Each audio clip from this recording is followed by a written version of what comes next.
Yo, what's going on, guys? Crush here. Today we're gonna be talking about Black Ops 3 news once again. This time it's gonna be the last gen of Black Ops 3.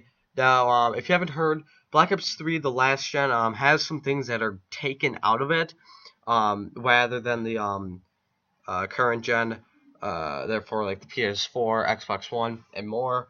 Obviously, in previous Call of Duties, like for example, Call of Duty Ghosts, there wasn't no difference really. It was just like whatever console you wanted to play on with the controller or whatever. It was kind of like, PS4, Xbox One had better graphics than 360 or PS3. It's kind of like that for Ghost. Advanced Warfare, there was a huge difference with the graphics. Like PS3 and Xbox, it was weird. It was like lighter, it kind of felt like. And the graphics weren't as good compared to the next gen. And this time in Black Ops 3, there's going to be a lot more things that are changed up, which might consider you, if you still have a last gen system, to get you a next gen. So let's talk about it. So first thing is the weapon paint job. Now, the weapon paint job was in recently the Black Ops 3 beta, which was during the course of summer. And it had a paint job which most people use. They loved it.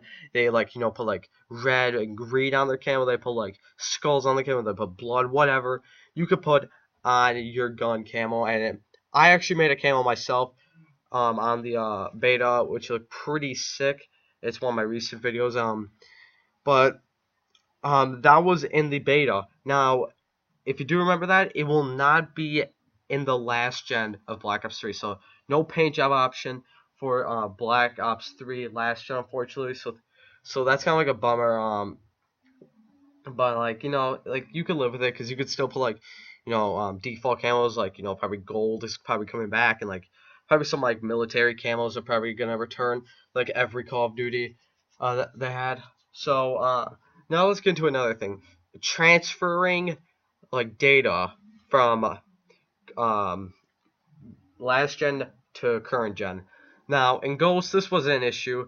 You you could like, for example, play on Xbox 360, get to like um, ninth prestige, and then you could transfer to next gen and get to 10th prestige, whether it's both, and like yeah, it could you could just like like do both. You could play on both systems. They'll rank up. So if you rank up twice in PS4, it'll rank up twice in PS3. Uh, Same thing for Advanced Warfare. It's kind of like that. You can rank up it in both. I have a friend that did that. Just because if you went to a friend's house, you just bring his PS3. When he got home, play on the PS4. He was whatever level he got when he was at his friend's house. For Black Ops 3, you cannot be able to do that, which is a bummer and a bigger option to get next gen, because if you start last gen, you you will be far behind. If you get a next gen, say that Christmas, you'll be far behind. So that's basically it for the last gen and like current gen situation so far for Black Ops 3. So hope you guys have enjoyed this quick little video on this discussion and the news. Comment your thoughts down below, and don't forget to leave a like if you enjoyed the video. So as guys, I'll talk to you later.